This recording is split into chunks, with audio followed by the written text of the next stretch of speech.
Selamat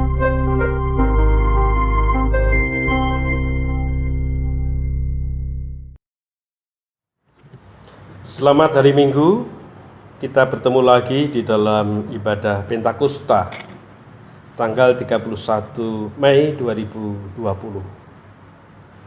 Berbeda dengan kebiasaan, kita ada ibadah bersama Manunggal dari wilayah 1 Jeblok sampai dengan wilayah 5 Kemiri. Oleh karena itu, saudara yang terkasih dalam Tuhan, mari kita bersama-sama menghayati sabda firman-Nya yang saya akan ambilkan dari Injil Tuhan Yesus Kristus menurut Yohanes ayat 1 sampai dengan 11 di pasalnya yang ke-17. Yohanes 17 ayat 1 sampai dengan 11. Namun saya akan membacakan ayat yang ke-11b. Sabda firman-Nya berbunyi demikian. Ya Bapa yang kudus, peliharalah mereka dalam nama-Mu. Saya ulangi. Ya Bapa yang kudus, peliharalah mereka dalam nama-Mu. Kata-kata ini adalah sebuah permohonan doa dari Tuhan Yesus Kristus. Maka yang berbahagia adalah mereka yang mendengar dan yang menghayati sabda firman Tuhan. Haleluya. Saudara-saudara, anak-anak Tuhan yang dikasihi, ingatkah akan suatu pujian yang ada dalam Kidung Jemaat 26 yang bunyinya demikian.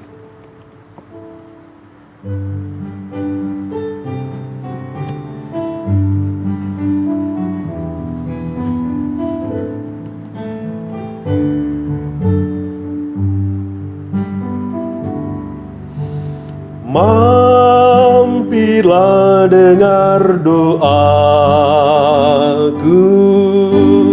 Yesus penebus. Orang lain kau hampiri, jangan jalan terus.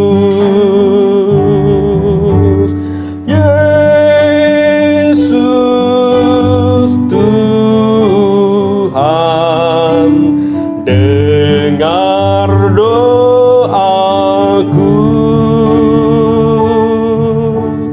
Orang lain kau hampiri, jangan jalan terus.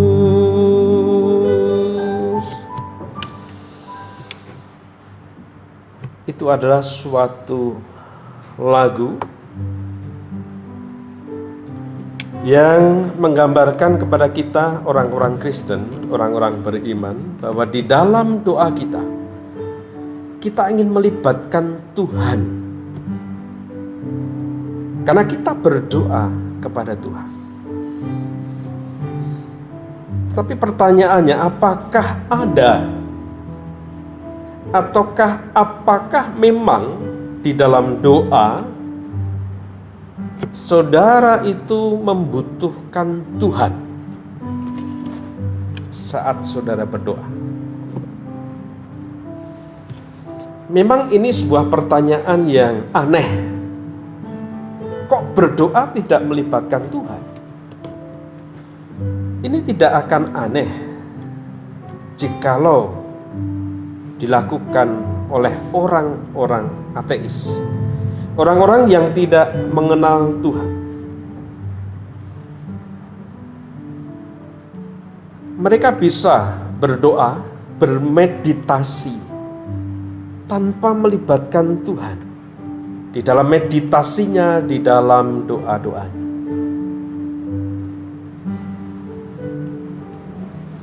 Dan menurut penelitian, memang kekuatan doa dan meditasi ini teruji secara medis, bahkan tanpa melibatkan Tuhan sekalipun, dapat membuat hati tenang. Ada suatu relaksasi, memperbaiki keadaan tubuh kita yang mungkin dalam keadaan emosi, tekanan-tekanan darah, denyut jantung, karena orang berdoa dan bermeditasi dapat semakin baik, tenang, dan tenang. Dan orang ateis tidak pernah melibatkan Tuhan dalam doa dan meditasinya. Saudara yang terkasih dalam Tuhan, di dalam bacaan kita tahu bahwa apa yang dilakukan oleh Yesus itu berbeda. Yesus berdoa bagi murid-muridnya. Yesus berdoa untuk murid-muridnya supaya mereka ada di dalam keadaan yang baik. Karena apa? Karena pemeliharaan Allah. Dalam bahasa Yunaninya, providentia Dei, pemeliharaan Allah. Maka tidak heran ketika Yesus itu berdoa untuk murid-muridnya, dia mengatakan, "Ya Bapa yang kudus, peliharalah mereka dalam namamu." Itu berarti apa? Yesus mengarahkan doanya kepada Sang Bapa, Allah Bapa di surga.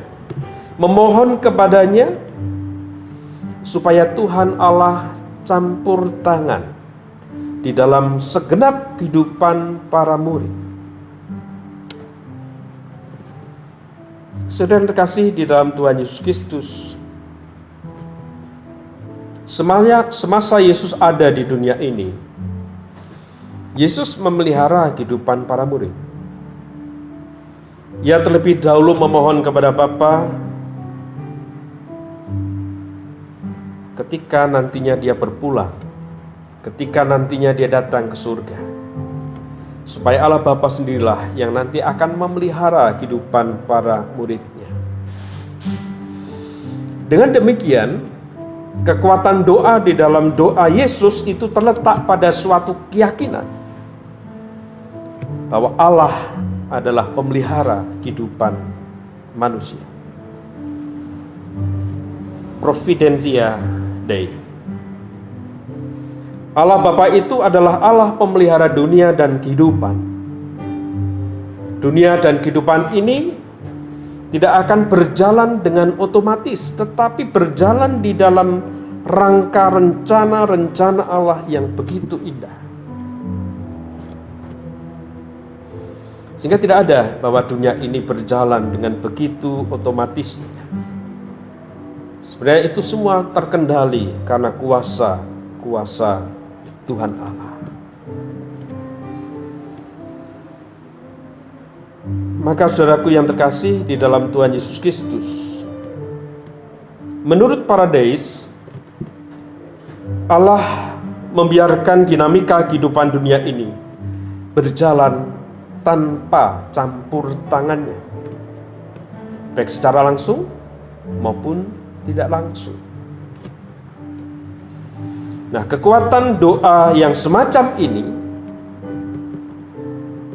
tanpa melibatkan Tuhan, ya, tentunya tidak akan membuat orang dapat merasakan tentang anugerah dan kuasa Allah di dalam kehidupannya.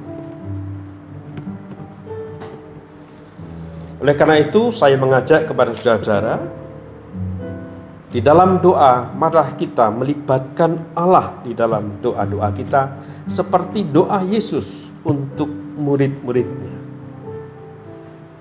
Prayer with God, not prayer without God. Doa melibatkan Tuhan, bukan doa tanpa keterlibatan Tuhan. Namun demikian, kita juga jangan keliru untuk memahami bahwa pemeliharaan Tuhan atas kehidupan kita itu pemeliharaan yang luar biasa. kita harus bisa menghayati. Yang pertama, pemeliharaan Allah tidak perlu diidentikan dengan pengalaman mukjizat yang spektakuler di dalam kehidupan ini. Sehingga ketika kita berdoa ada suatu kejadian, ada suatu dampak yang begitu spektakuler di dalam kehidupan ini. Tidak. Sesuatu yang biasa-biasa saja, sesuatu ketika kita itu bangun pagi, dapat menghayati udara yang sejuk, dapat menikmati kesehatan di dalam kehidupan kita. Itu adalah bagian dari pemeliharaan Tuhan. Tidak harus sesuatu yang spektakuler. Dan yang kedua, pemeliharaan Allah tidak perlu diidentikan dengan terkabulnya doa-doa kita. Kalau doa kita belum atau tidak diperkenankan Tuhan, bukan berarti Allah tidak memelihara kehidupan kita. Allah lebih tahu apa yang menjadi kebutuhan kita daripada mungkin kita sendiri yang mengerti akan kebutuhan kita. Oleh karena itu, saudara yang terkasih di dalam Tuhan, janganlah keliru menganggap pemeliharaan Tuhan adalah sesuatu yang sesuai dengan keinginan-keinginan kita. Apalagi pada masa-masa pandemi seperti ini, COVID-19. Kita tidak tahu apa yang akan terjadi kemudian hari. Harapan kita semua ada dalam keadaan sehat-sehat saja. Harapan kita, pekerjaan kita baik-baik saja. Tapi kenyataan tidak selalu demikian. Mungkin ada suatu rencana Tuhan yang indah, pemeliharaan Tuhan yang lebih indah lagi pada era yang akan datang, pada masa yang akan datang, yang mungkin sekarang ini kita rasakan tidak nyaman, tidak enak.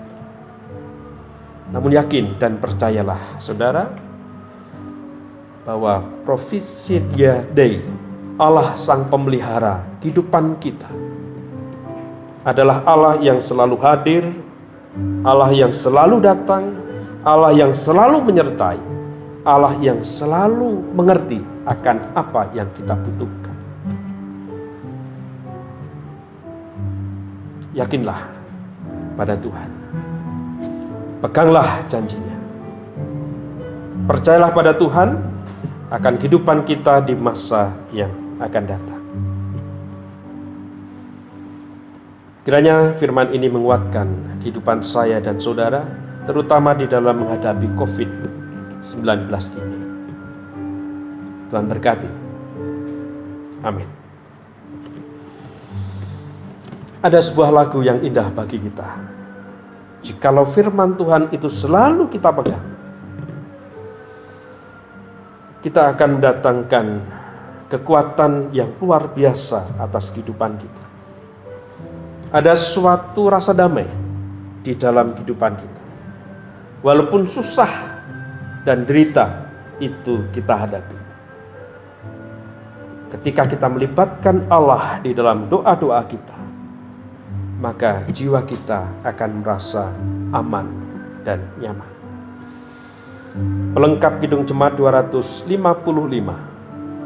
firman-Mu kupegang selalu.